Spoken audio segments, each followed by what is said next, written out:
Puji Tuhan, semuanya pasti keadaan yang baik, yang luar biasa. Karena penyertaan Tuhan, oleh kasih karunia Tuhan, kita boleh ada sebagaimana kita ada hari ini. Saya percaya setiap kita pasti mengalami kebaikan Tuhan sepanjang minggu ini. Amin. Tidak ada yang tidak mengalami. Apapun keadaan kita, apapun yang terjadi, kita pasti mengalami kebaikan, kemurahan, dan penyertaan Tuhan. Amin. Haleluya. Puji nama Tuhan.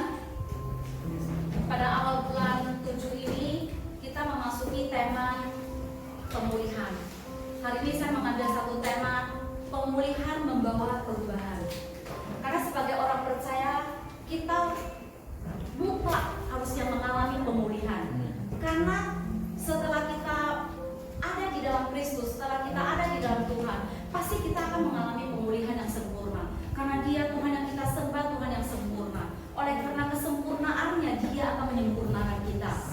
Menceritakan tentang pemulihan, Bapak Ibu yang terkasih, Tuhan bisa berbicara kepada kita dengan situasi, dengan keadaan, dengan pergumulan, dengan masalah. Saya percaya Dia Allah yang penuh dengan kreasi. Sehingga dalam apapun yang kita alami, Tuhan bisa berbicara. Di hari-hari ini, hidup kita juga perlu pemulihan. Di memasuki era new normal, kita juga butuh pemulihan itu untuk kita bisa bersosialisasi. Yang dahulu kita tidak demikian, sekarang kita mesti seperti itu. Contohnya kita mesti memakai masker kalau kita keluar ke tempat umum, ya. Di tempat-tempat tertentu kita mesti pakai sarung tangan. Saya melakukan itu kalau saya ke pasar. Nah, kita butuh segala sesuatu ada masuk di dalam pemulihan. Tanpa kita menyadari, di dalam ibadah kita juga sedang Tuhan membawa kita untuk boleh mengerti, memahami pemulihan yang namanya gereja. Saya percaya hari-hari ini dengan situasi seperti ini, kita semua ibadah di rumah, bersekutu di rumah, berdoa di rumah, bangun fellowship di rumah, ya hanya beberapa orang. Saya percaya ada suara Tuhan yang berbicara kepada kita. Misalnya di saat seperti ini,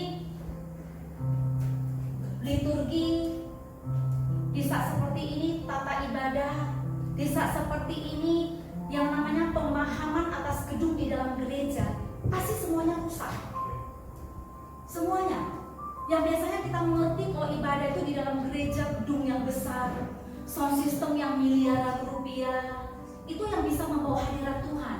Ternyata di situasi seperti ini, tanpa kita sadari, Tuhan sedang membawa kita untuk boleh mengerti, sehingga kita bisa dipulihkan di dalam pengertian tentang esensi ibadah yang sesungguhnya. Karena esensi ibadah yang sesungguhnya adalah kita berjumpa dengan Tuhan, bukan yang lain. Mau di dalam gedung, mau di luar gedung, mau di rumah, mau di persekutuan, mau di mobil, mau di jalan, itu artinya ibadah. Itu artinya kita sedang tanpa sengaja hari-hari ini kami hanya cerita tentang kebaikan Tuhan, kami cerita tentang Yesus, kami cerita tentang perbuatannya. Tiba-tiba Tuhan lawat. Baik itu secara bertemu wajah, baik itu lewat telepon. Itu tiba-tiba Tuhan lawat, tiba-tiba urapan Tuhan itu turun. Artinya kita sedang dibawa untuk boleh mengerti, memahami arti daripada ibadah yang sesungguhnya. Karena esensi ibadah adalah berjumpa dengan Tuhan.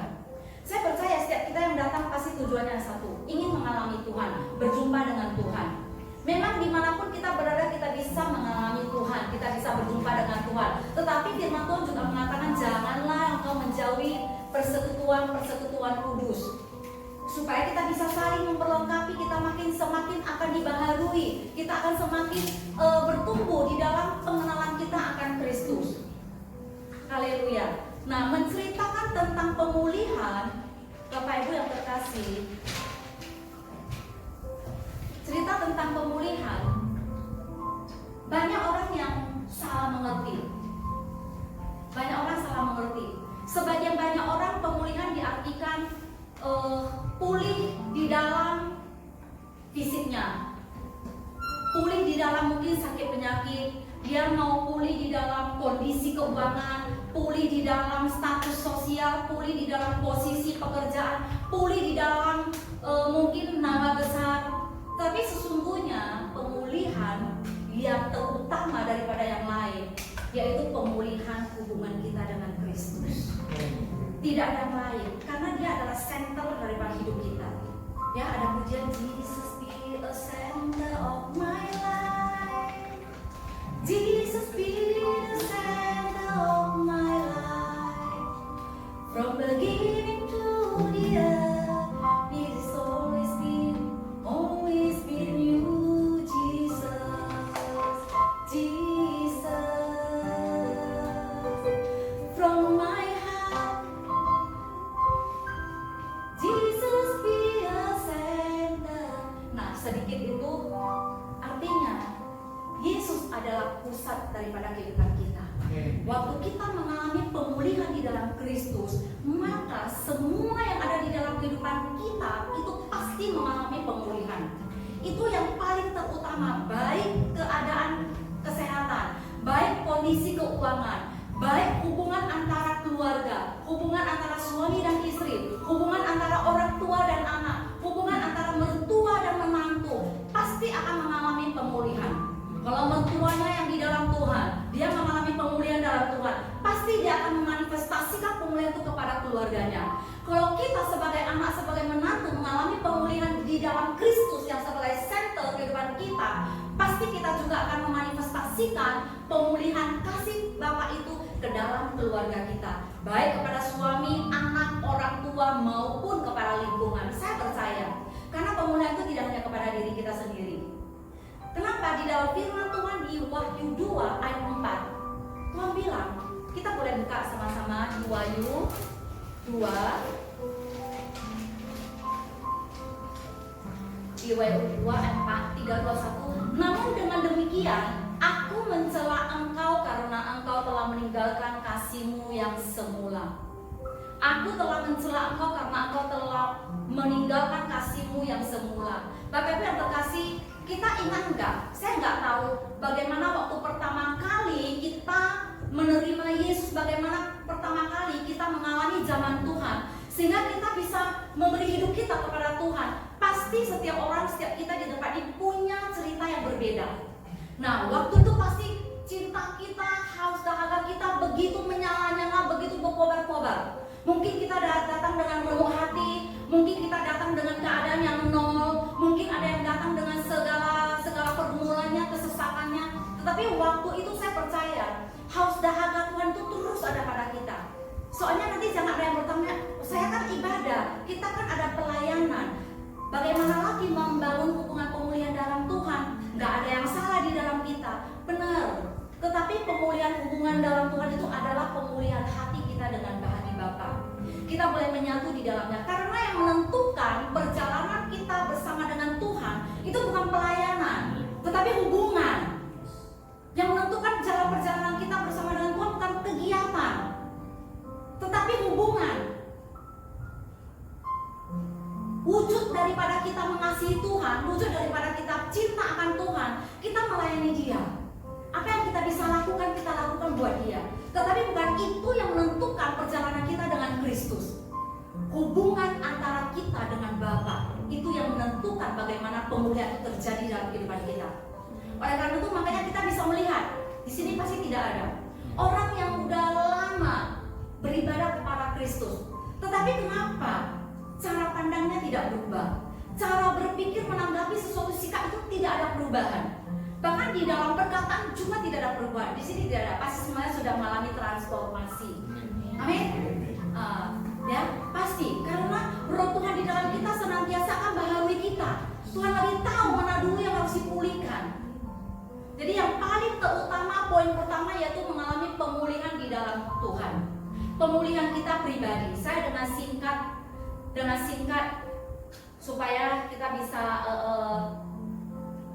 hari ini ada perjamuan kudus. Dengan singkat poin yang pertama. Poin yang kedua yaitu pemulihan melalui pengampunan. Saudara yang terkasih, setiap orang pasti punya masa lalu yang berbeda. Setiap orang pasti punya background cerita, story yang berbeda. Nah, mungkin mengalami hal-hal yang sulit kita alami ataupun masalah-masalah yang baik itu yang baik itu yang buruk. Di dalam ingatan kita, di dalam pikiran kita, itu pasti sedikit banyak akan membawa pengaruh kepada kehidupan Tapi di dalam Kristus Tuhan punya satu tujuan, membawa kehidupan kita untuk masuk dalam keadaan yang lebih baik dan sempurna. Sehingga apapun yang menjadi masa lalu kita, apapun yang menjadi yang kita alami, itu setelah kita mengenal Tuhan dan mengalami pemulihan bersama dengan Tuhan, itu akan mengubahkan seluruh gaya hidup dan karakter kita pada saat ini. Saya percaya itu banyak hal yang kita bisa melihat bagaimana dulu contoh di Alkitab begitu banyak. Saya juga bisa saksikan sekarang bagaimana Zakheus pemungut cukai, bagaimana perempuan Samaria, bagaimana Maria Magdalena, bagaimana kehidupan Saulus yang dari perampok, pembunuh bisa menjadi rasul. Sama juga seperti ini, yaitu kita mesti mengalami pemulihan di dalam Tuhan sehingga kehidupan kita itu akan berubah semuanya. Nah, kalau mungkin pemulihan di dalam pengampunan, ada hal yang kita bisa mengalami pemulihan yaitu dalam pengampunan. Karena kalau luka hati yang dalam, misalnya masa lalu kita itu ada membuat kita menjadi satu kepahitan, itu hanya dengan satu cara, yaitu mengampuni. Tidak ada yang lain. Karena itu mutlak. Di dalam Matius Tuhan mengatakan, jikalau kamu tidak mengampuni, Bapamu di surga juga tidak mengampuni. Itu nggak bisa diubah. Bagaimana kita bisa mengampuni kalau kita belum mengalami poin yang pertama, pemulihan di dalam Tuhan. Kita mesti buka hati kita, mengalami Tuhan secara pribadi, sehingga kita bisa melepaskan yang namanya pengampunan. Saya percaya setiap orang kita pasti pernah dilukai. Nggak mungkin enggak. Bahkan mungkin sulit untuk kita melepaskan pengampunan itu, karena mungkin memang tidak ada salah. Tetapi saya yakin waktu kehidupan kita mengalami yang namanya Yesus di dalam hidup kita, Dia sebagai center kehidupan kita, pasti Dia akan memampukan kita untuk boleh mengampuni. Karena Yesus adalah kasih. Dia satu pribadi yang ada di dalam kita yang akan memampukan kita untuk melepaskan pengampunan, baik dalam hal segala hal. Karena tanpa pengampunan kita tidak bisa mengalami yang namanya pemulihan. Haleluya. Nah, menceritakan tentang pemulihan kita bicara dengan hati. Ya, kita bicara dengan hati karena di dalam hati, di mana Amsal 4:23 mencatat, jagalah hatimu dari segala kewaspadaan, karena dari situlah terpancar kehidupan. Untuk menjaga hati kita butuh transformasi hati. Transformasi hati itu hanya kita bisa dapat waktu kita mengalami Tuhan secara pribadi. Transformasi hati itu bisa diperoleh waktu kita punya hubungan pribadi dengan Tuhan. Maka Allah yang penuh dengan kasih, pribadi kasih itu akan membawa kehidupan kita, akan membawa hati kita diubah. Transformasi itu adalah satu perubahan, baik itu dalam bentuk rupa, baik itu dalam bentuk fisik, baik itu di dalam bentuk karakter. Jadi setiap kita yang mengalami transformasi hati, kita pasti berubah. Karakter kita berubah di dalam rupa, bukan berupa secara fisik kita, tapi rupa di dalam hati kita, bagaimana cara kita menanggapi, merespon, pasti kita berbeda. Amin. Nah, oleh karena itu, biarlah setiap kita terus mengalami bagaimana pemulihan itu yang sesungguhnya, yang membawa kita masuk ke dalam kesempurnaan. Di dalam Lukas 8 kita banyak sekali melihat di situ ada nelayan, bagaimana Yesus datang ke dalam kehidupan mereka. Di situ ada Petrus, di situ ada wanita-wanita, perempuan-perempuan, termasuk Yohana istri Uzia, ya, yang Uzia bekerja kepada Raja Herodes. Nah, dahulu mungkin cara mereka mempergunakan seluruh kekayaannya itu untuk kepuasan daging. Tetapi setelah mereka mengalami Tuhan, mereka mengikuti Yesus, mereka memperoleh satu perubahan yang luar biasa. Amin. Mereka mengikuti Yesus, mereka berjalan di dalam pelayanan Tuhan Yesus, mereka mengalami satu pembaharuan yang luar biasa. Kemarin saya ada pergi satu pelayanan, seorang wanita, dia mengalami tekanan yang begitu luar biasa. Tapi setelah dilayani, kami sering layani dia, kami sering terus follow up dia. Dia mengalami perubahan sehingga dia bisa melepaskan pengampunan. Tadinya dia kepengen bunuh diri, rasanya begitu berat pergumulannya, rasanya begitu berat dia alami. Tetapi setelah dia mengalami Tuhan, perlahan butuh waktu untuk kita bisa bagaimana Tuhan ubahkan kita. Amin. Haleluya. Di dalam pemulihan pengampunan, kita melihat bagaimana Roh Kudus itu bekerja demikian rupa sehingga kita bisa diubahkan. Karena setiap orang mengalami perubahan. Waktu hati orang itu mengalami satu perubahan, pasti selubung itu diangkat. Kenapa orang sulit mengalami satu pemulihan? Karena ada selubung yang menutupinya. Waktu orang sudah mengalami pemulihan di dalam Kristus, maka selubung itu akan terangkat dan dia akan melihat hal kebenaran. Contoh hal, sebelum di dalam Tuhan, dahulu saya punya satu akar kepahitan bersama dengan orang tua. Karena kehidupan dididik dengan begitu keras, sehingga membuat saya begitu pahit, begitu gak bisa menerima. Tetapi setelah di dalam Tuhan berjalan mengirimnya waktu, perubahan demi perubahan, metamorfosa itu terjadi di dalam hati saya, kehidupan saya. Terjadi dengan sendirinya tanpa kita sadari dan membuat kita bisa mengerti, memahami. Karena tanpa pemulihan di dalam Tuhan, kita tidak bisa mengalami yang namanya transformasi hati. Transformasi hati itu bisa terjadi kalau kita ada alami pemulihan. Itu akan membuat kita semakin terpuruk. Kalau kita tidak mengalami, bagaimana? Mari kita terus bangun hubungan. Mari kita aktif di dalam persekutuan. Mari kita bangun pribadi kita dengan Tuhan. Waktu kita bangun pribadi itu nanti begitu banyak hal yang Tuhan akan percayakan kepada kita. Begitu banyak hal kita melihat sampai kita terkagum-kagum melihat bagaimana karya Kristus di dalam kehidupan kita. Kita sendiri tidak bisa.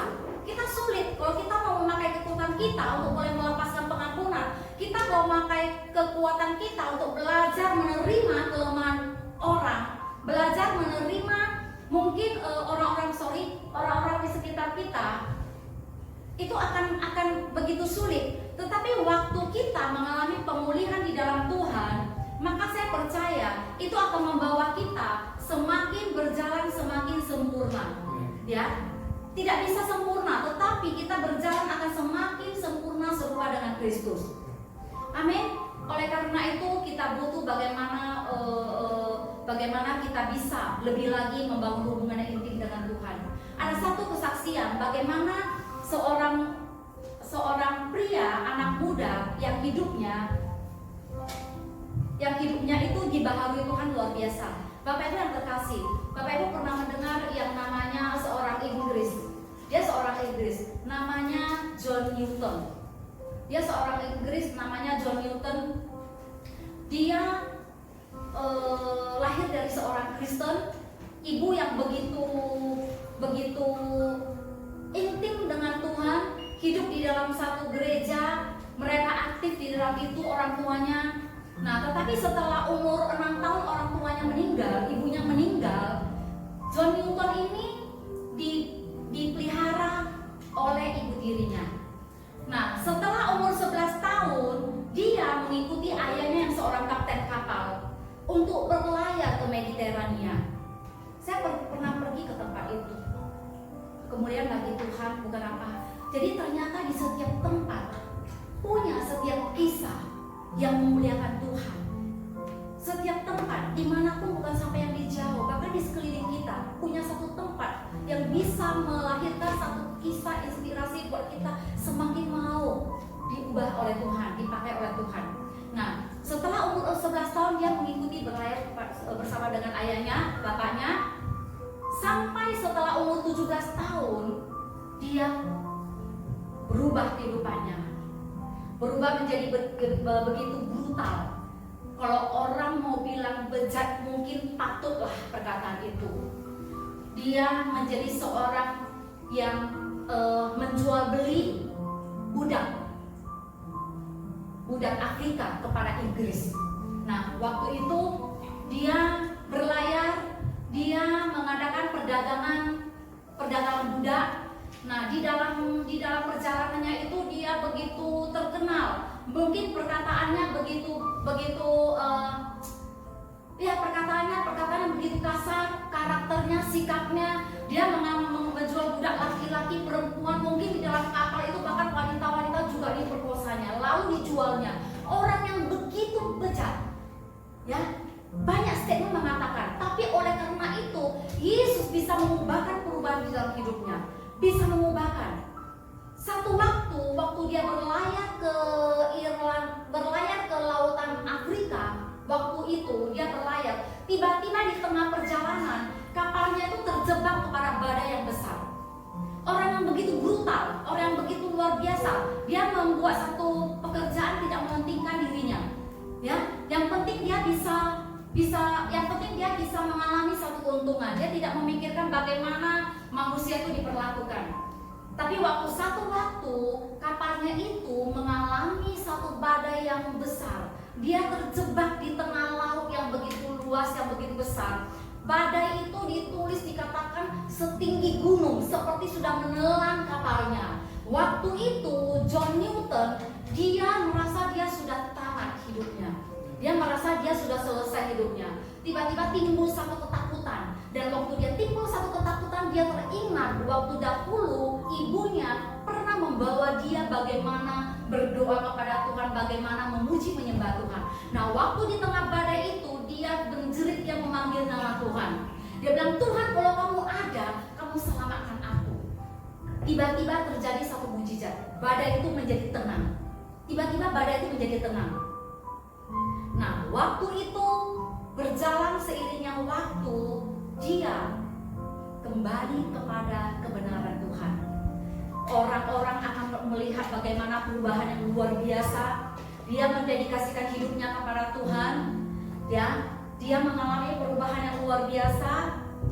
Dia memberi waktunya kepada Tuhan. Berjalan seiring waktu itu, oleh karena seorang yang mengalami satu kebaikan, orang yang seperti ini, ternyata Tuhan pelihara dengan sempurna. Tuhan memakai hidupnya untuk boleh menjadi satu perubahan sehingga Tuhan dipermuliakan. Sampai si John Newton ini melahirkan satu syair lagu yang namanya Amazing Grace. Nah, dia penulis daripada lagu itu. Dari satu kehidupan yang begitu buruk bisa menjadi satu perubahan yang luar biasa. Lewat syair lagu itu menginspirasi begitu banyak orang. Bahkan sampai menginspirasi begitu dunia. Lagu itu menjadi inspirasi buat perjalanan spiritual. Begitu banyak orang bertobat lewat syair lagu itu. Begitu banyak orang terjamah hatinya lewat syair itu, termasuk saya. Saya juga begitu, karena syairnya begitu luar biasa. Oleh karena seorang yang begitu buruk, waktu dia mengalami Tuhan, ada perubahan di dalam hidupnya, pemulihan dalam hidupnya. Sehingga pada waktu zaman itu, tahun 17 sekian, 40 sekian, nah, seorang politikus Inggris yang bernama William Wilberforce itu membuat menghapus yang namanya perdagangan budak. Oleh siapa? Oleh karena satu orang ini.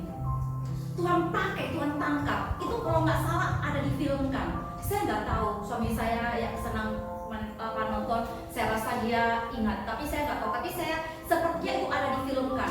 Oleh karena satu orang begitu buruk kehidupannya, saya percaya di antara kita tidak ada yang seburuk seperti dia. Dia menjual manusia budak, perdagangan budak, sampai dunia tahu. Tapi oleh karena pertobatannya mengalami pemulihan kasih Tuhan, hidupnya dipulihkan. Dan Tuhan pakai menjadi berkat. Termasuk syairnya itu, pujiannya itu diangkat oleh siapa? Elvis Presley, Mahalia Jackson mengangkat pujian seperti itu. Itu begitu luar biasa. Dia bilang di dalam pujiannya, syairnya, begitu menakjubkan suara itu. Waktu saudara Bapak Ibu yang terkasih, waktu kita sulit melepaskan satu pengampunan, waktu kita sulit mengalami melepaskan satu tekanan, saya beritahu, jika waktu kita mengalami satu kasih Tuhan itu di dalam hadiratnya, kasih Tuhan yang begitu penuh dengan kasih, yang begitu indah, saudara tidak bisa bilang apa-apa lagi. Gak bisa kita berkata apa-apa lagi, selain kita hanya bisa menangis dan minta ampun. Nah, syairnya mengatakan, begitu indah suara itu, begitu menakjubkan, bahkan sampai mungkin tidak ada lagi kosakata bahasa Indonesia bisa melukiskan bagaimana indahnya suara itu. yang membebaskan aku yang malang ini. Dahulu aku tidak terarah, tapi sekarang aku telah menemukannya. Dahulu aku buta. Dulu kita semua buta sebelum kita mengenal Tuhan. Buta akan kebenaran, buta akan yang baik, buta akan kasih Tuhan. Yang kita kejar mungkin kekayaan, tapi di dalam Tuhan waktu kasih itu melimpah, maka segala kekayaan itu akan mengalir. Kekayaan kebenaran, kekayaan kasih, kemurahan hati, itu akan keluar. Ujiannya itu begitu luar biasa. Saya sampai begitu takjub, karena di dalam setiap event-event dunia kekristenan banyak yang mengangkat satu ujian ini. Saya boleh satu poin kita angkat pujian ini untuk supaya kita melihat bagaimana pemulihan itu terjadi, membuat seseorang itu berbeda. Haleluya. Amazing grace, how sweet the sound that saved a wretch like me. I was lost, but now am found. Coba kita dengan hati. Haleluya. Setiap kita mengalami satu kehidupan yang tidak kita bisa mengerti. Tetapi setelah kita ada berjalan di dalam Tuhan, saya percaya Tuhan membawa kita masuk dalam sebuah perubahan yang besar. Sehingga kita sendiri pribadi semakin terkagum-kagum akan Tuhan. Bagaimana karyanya begitu luar biasa di dalam kita. Oleh karena itu setiap kita, apapun masa lalu kita, apapun yang sedang terjadi, apapun dosa kita, apapun pelanggaran kita, mari kita berbalik kepada Tuhan. Mari kita datang kepada Dia, karena Dia adalah sumber pemulihan. Kita tidak bisa memakai kekuatan kita untuk kita pulih. Kita tidak bisa memakai kekuatan kita untuk kita bisa melepaskan dosa. Kita nggak bisa memakai kekuatan kita untuk melepaskan hukum. Kita nggak bisa memakai kekuatan kita untuk boleh melepaskan pengampunan. Tapi waktu kita datang kepada Tuhan yang penuh dengan kasih, Dia akan bawa pemulihan yang besar di dalam kehidupan kita. Sehingga orang boleh melihat luar biasa Tuhan berkarya di dalam kehidupan kita. Saya mengajak kita semuanya bangkit berdiri.